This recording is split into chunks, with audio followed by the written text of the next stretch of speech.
যাওয়ার পরে বলে, তাকায় দেখে অনেকটা হাঁপায়া গেছে, ক্লান্ত হয়ে গেছে ইবনে বতুতা। হুজুর ঠিক যেরকম বলেছিলেন সেরকমই একটু মিল পাওয়া যাচ্ছে।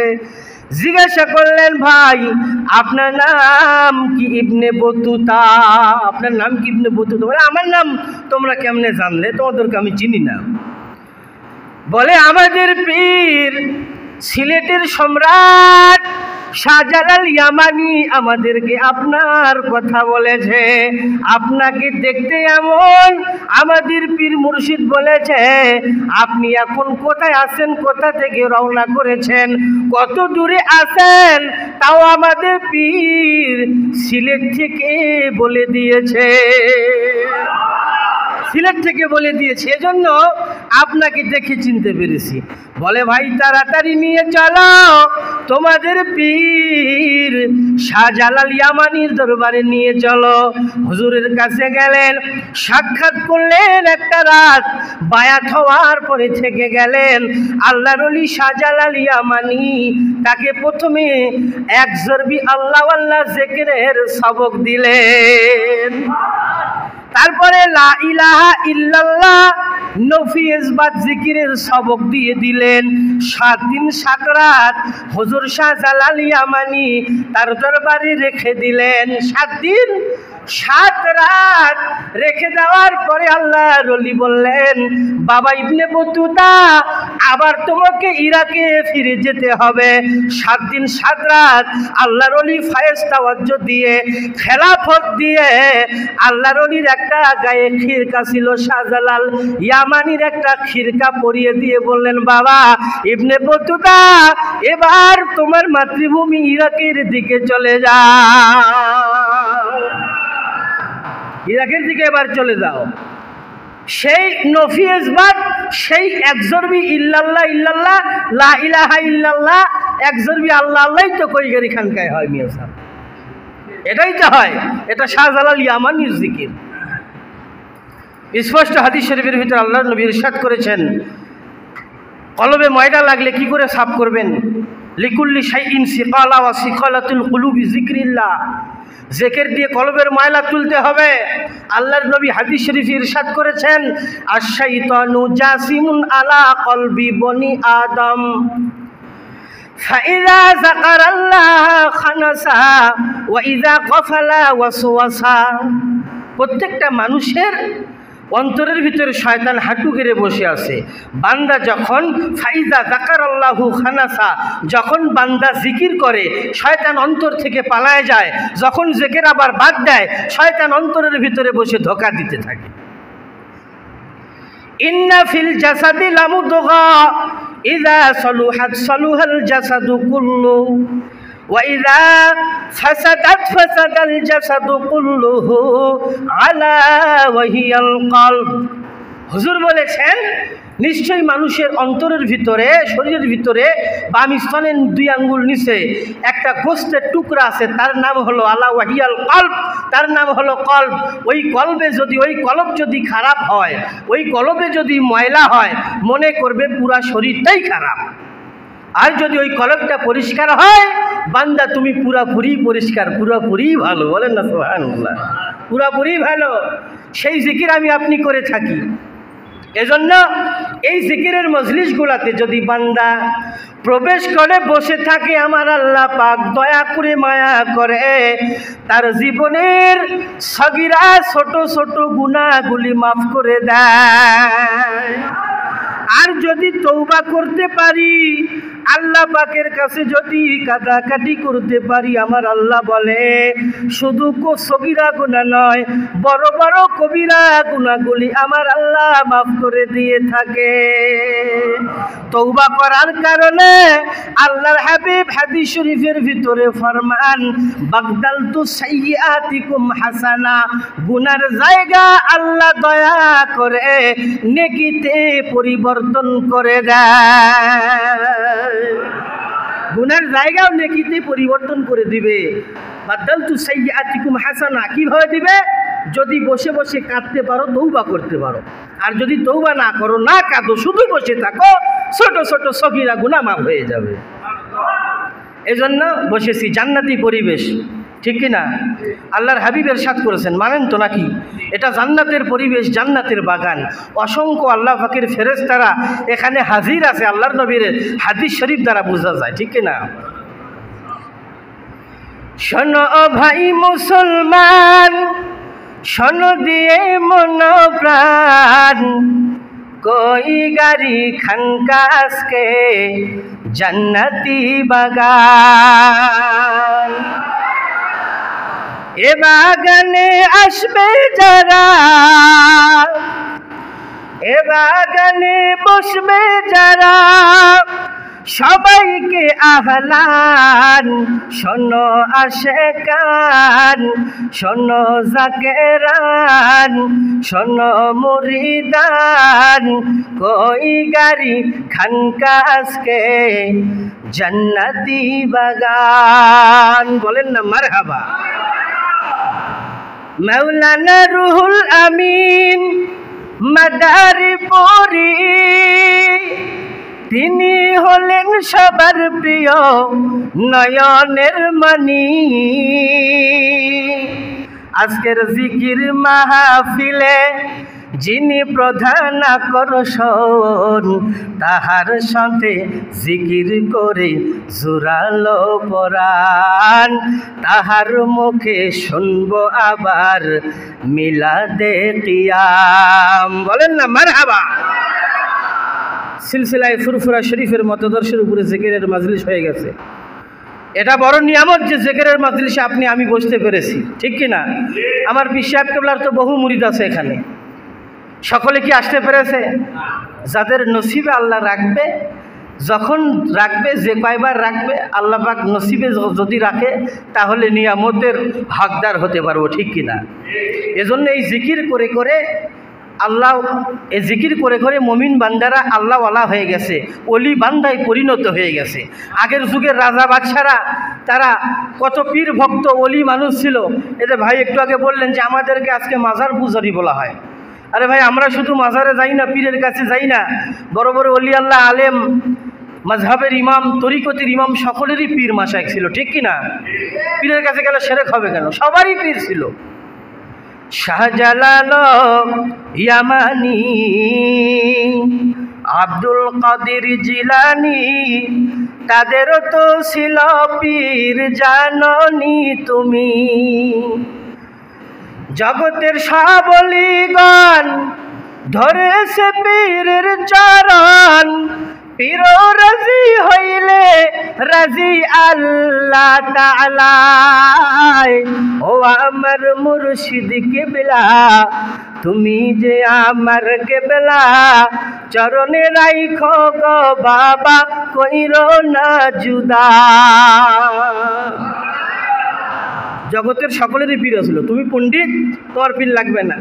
আরে মাযহাবের ইমাম, ইমামে আজম আবু হানিফা রাহমাতুল্লাহ আলাইহি বলেছেন, লাউলা সানাতান লা হালাকা নোমান, যদি আমি নোমান, আমি ইমাম আজম, লাউলা সানাতান, 2টা বছর না পেতাম, ইমাম আবু জাফর সাদেক, ওনার সন্তান ইমাম বাকেরের সন্তান ইমাম আবু জাফর সাদেক, এই 2 বাপ বেটার কাছে 2 বছর যদি আমি ইমাম আজম না থাকতাম, আমি ইমাম আজম হালাকা নোমান, ধ্বংস হয়ে যেতাম। আর তুমি বলছো পীর লাগবে না। আগের যুগের মানুষ মূর্খ ছিল, ওদের পীর ছিল, পীরের দরকার ছিল। এখন আধুনিক শিক্ষিত আমরা, আমাদের পীর লাগে না। তোমার আমাদের পীর লাগে না। তোমার বাপ ডক্টর শহীদুল্লাহ, উনি কি অশিক্ষিত ছিল? ওনার পীর লাগছে, তোমার লাগে না। ইমাম আহমদ ইবনে হাম্বাল 12 লক্ষ হাদিসের হাফেজ, ওনার পীর লাগছে, বাসার হাফির স্যান্ডেল জুতা আছে বহন করছে, ওনার পীর লাগছে, তোমার পীর লাগে না। শাহজালাল ইয়ামানির পীর লাগছে, বড় পীর সাহেবের পীর লাগছে, তোমার পীর লাগে না। যে ইমাম আজম আবু হানিফা রাহমাতুল্লাহ আলাইহি, যিনি হাদিস পাক থেকে 13 লক্ষ মাসআলার ইঙ্গিত দিয়ে গেছে, কোরআনের কারিম থেকে 11 লক্ষর ঊর্ধ্বে মাসআলার ইঙ্গিত দিয়ে গেছে। ছাত্রদের নিয়ে 83,000 মাসআলা নির্ণয় করেছে। 50,000 হাদিস বা সনদ ঠোঁটের আগায় মুখস্থ ছিল। 8 থেকে 9 জন সাহাবীর সাক্ষাৎ পেয়েছে। যেখানে হুজুর ইন্তেকাল করবেন, কবর হবে, 3000 বার কোরআনুল কারিম খতম করেছেন। সেই ইমামে আজম আবু হানিফা রহমতুল্লাহ আলাইহি তিনি বলেছেন, লাউলা সানাতান লা হালাকা নোমান, আমার পীরের প্রয়োজন আছে। আর তুমি বলছো আমার পীরের প্রয়োজন নাই। ইমাম আবু হানিফার সে বড় পণ্ডিত। গতকালকে লক্ষ্মীখোলা কবর জিয়ারত করার সময় বলেছে, কয়েক খারিজি বলেছে সবাই কেবলার দিকে হন। আমি বলছি না, কেউ কেবলার দিকে হবেন না, সবাই কবরের দিকে হয়ে জিয়ারত করবেন। তারপর জিয়ারত করার পর মসজিদে যাওয়ার পরে শুরু করে দিছি যে ইমামে আজম আবু হানিফা রহমতুল্লাহ সম্বন্ধে বলছি যে আপনারা ইমাম আজম আবু হানিফা রহমতুল্লাহকে মানেন কি না? বলে হ্যাঁ মানি। তাহলে যদি মানেন ইমাম আজম যেদিকে হয়ে কবর জিয়ারত করেছেন, তাহলে আমরা সেদিক হয়ে করবো তো নাকি? বলে হ্যাঁ। তাহলে ইমাম আজম ফিকহুল আকবার মুসনাদে আবু হানিফার ভিতরে লিখলেন, বলে গেলেন যে মুস্তাকবিলাল মাইয়েতি মুস্তাকবিলাল কিবলাতি মুস্তাকবিলাল মাইয়েত, কবর জিয়ারতের কেবলা হলো মাইয়েত, কবরবাসী, আর তুমি তার দিকে পাছা দিয়ে কেবলার দিকে হয়ে দোয়া করেছো। দোয়ার কেবলা তো আসমান মিয়া, কবর দোয়ার কেবলা তো কাবা না, নামাজের কেবলা কাবা। কবি নজরুল বলেছিলেন যে একজন মুমিনের অন্তরে যে আঘাত করলো সে 70 কাবা ধ্বংস করলো। তার মানে বোঝা যায় একজন খাঁটি মুমিনের দাম আল্লাহ পাকের বাইতুল্লাহ 70টার বেশি। আর সেই মুমিন বান্দার দিকে পাছা দিয়া কেবলার দিকে কবর জিয়ারত করছে, বেয়াদব। এগুলো আমরা মানি না, আমাদের কাছে উপযুক্ত দলিল প্রমাণ আছে। আবার ফতুয়া দিছে যে এইগুলো তামদারি অনুষ্ঠান না করে মাদ্রাসায় দিলেও তো হয়।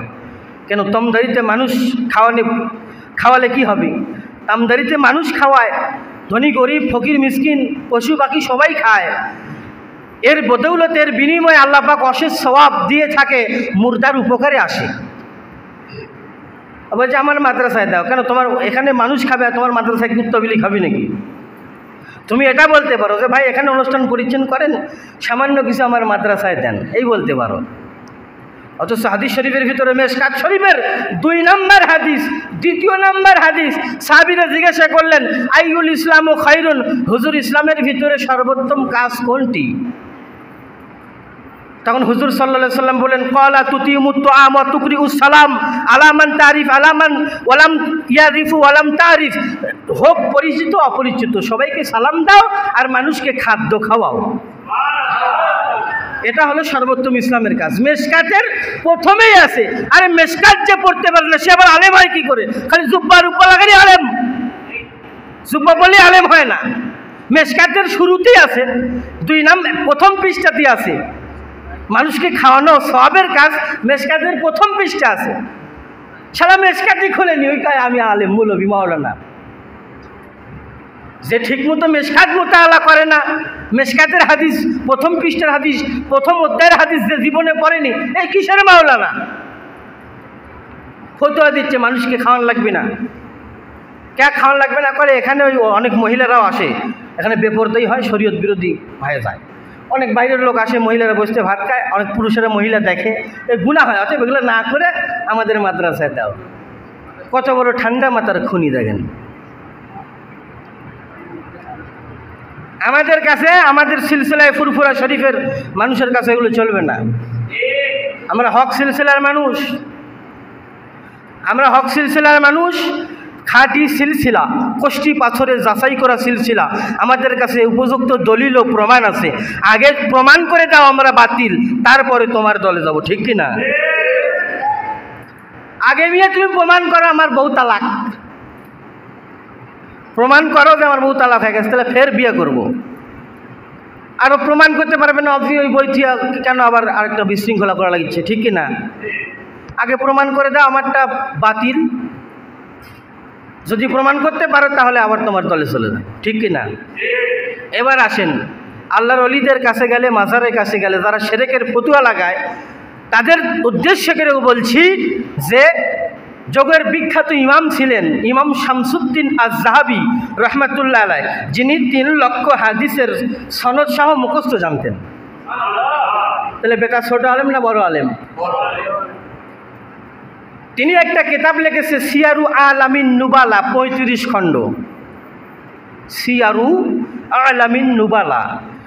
ওই কিতাবের মুকাদ্দামা মানে ভূমিকার ভিতরে হুজুর লিখেছেন যে একবার ওই সেই বোখারা শহরে, ইমাম বুখারী রহমাতুল্লাহ আলাইহি বোখারা শহরে 4 বছর ধরে বৃষ্টি নাই। কয় বছর? 4 বছর ধরে বৃষ্টি নাই। মানুষ বোখারা শহর থেকে পালায় যাওয়া শুরু করছে, পশু পাখি কষ্ট পাচ্ছে, মানুষেরা কষ্ট পাচ্ছে। 4 বছর কোনো বৃষ্টি নাই, গজব শুরু হয়ে গেছে। লোকেরা শহর ছেড়ে ছেড়ে পালাতে লাগলো। কিছু কিছু বিজ্ঞ আলেম লোকেরা বলল, ভাই চলো তো এখান থেকে বোখারা থেকে একটু দূরে 3 কিলোমিটার দূরে একটা জায়গা আছে সমরকন্দ। সমরকন্দে এক আল্লাহর ওলি থাকে, পীর সাহেব থাকে। ওই পীর সাহেবের কাছে যাই দেখি তো কোনো বুদ্ধি পরামর্শ দেয় কিনা। তখন ওই পীর সাহেবের কাছে গেছে, যাওয়ার পরে বলছে, হুজুর এই দেখেন বোখারা শহরে এই অবস্থা, লোকজন শহর ছেড়ে পালাতে লাগিয়েছে, তো হুজুর কিছু একটা করেন না, কোনো ব্যবস্থা করা যায় না? আল্লাহ পাকের কাছে একটু কান্ডাকাটি করে দেখেন না, একটু বৃষ্টি আল্লাহ দেয় কিনা। তখন ওই সমরকন্দের ওই পীর সাহেব বলেন, ভাই তাহলে আপনারা আমার সাথে চলেন, কয়েকজন হাফেজে কোরআন চলেন। তখন খুঁজে খুঁজে বের করে 7 জন হাফেজে কোরআনকে নিয়ে ওই পীর সাহেব ইমাম বুখারী রহমাতুল্লাহ আলাইহির বোখারা শহরে ঢুকলেন। ঢুকার পরে ইমাম বুখারীর মাজার শরীফের ভিতরে প্রবেশ করলেন। করার পরে হুজুরের কবর শরীফের চারিদিকে বসলেন। বললেন, হাফেজ সাহেবেরা আপনারা কোরআন শরীফ খতম করেন, পড়া শুরু করে দেন, কোরআনুল কারীম খতম করেন। করার পরে দাঁড়িয়ে দাঁড়িয়ে আল্লাহ নবীর উপর মিলাদ ও কিয়াম দরুদ ও সালাম পড়লেন। ওই পীর সাহেব আল্লাহওয়ালা বুজুর্গকে দেখে বলে, আল্লাহ এটা কি বিপদ, এটা কি জুলুম, এটা কি গজব। রব্বুল আলামিন এই শহরে আপনার একজন কুতুব শুয়ে আছে ইমাম বুখারী, তার দিকে, তার মুখের দিকে তাকায় কি একটু দয়া হয় না? ইমাম বুখারীর দিকে নিসবত করে কাশফুল কুবুর করে ইমাম বুখারীকে বলছেন, ও আল্লাহর ওলি, আপনি জগৎ বিখ্যাত আল্লাহর ওলি, আপনাকে আল্লাহর নবী বলেছিলেন ইমাম বুখারী আমার সন্তান। ইমাম বুখারী আপনাকে, আল্লাহর নবী আপনাকে রুহানি সন্তান বলে স্বীকৃতি দিয়েছেন। আপনার মতো জগতের বিখ্যাত মুহাদ্দিস, এত বড় ওলি, এই বোখারা শহরে থাকার পরেও যদি এরকম গজব হয়, হুজুর আপনি থেকে কি লাভ? ও আল্লাহর ওলি, একটু আল্লাহ পাকের কাছে অ্যাপ্লিকেশন করে দেন, দরখাস্ত করে দেন, যদি আল্লাহর মর্জি হয়, যদি আল্লাহর দয়া হয়, তাহলে একটু বৃষ্টি আল্লাহ দিতে পারে। দোয়া চলছে, দোয়া শেষ হয়নি, এমন ভাবে মেঘের গর্জন শুরু হয়ে গেল। 7 দিন 7 রাত একটানা ভারী বৃষ্টি হয়ে গেল। আল্লাহর ওলির মাজারে গেলে, আল্লাহর ওলির মাজারে গেলে বরকত হয়, রহমত হয়। আল্লাহর ওলিদের নেক দোয়া, তাওয়াজ্জুহ, ফায়জ ও বরকত হাসিল করা যায়। আল্লাহর ওলিদের মাজারে গেলে সেরেক হবে কেন মিয়া? ইমাম শামসুদ্দিন যাহাবী 3 লক্ষ হাদিসের হাফেজ, বিখ্যাত কিতাবের মুকাদ্দামার ভিতরে লিখে গেলেন আল্লাহর ওলিদের মাজারে যেতে হবে। যাওয়ার পরে দেখেন কি হলো, আর ওই 2 পাতা না পড়তেই করছে মাজারে যাওয়া লাগবে না। তার মানে খাসে ট্যাবলেট, ওর দাদার, ওর আব্বার ট্যাবলেট খাসে, ওর মুরব্বী মানা করছে, হয়ে গেছে, না গেলেও চলবে। কাজেই এইগুলো আমরা মানি না। কে কি বলুক আমরা মানি না, আমরা শুনবো না।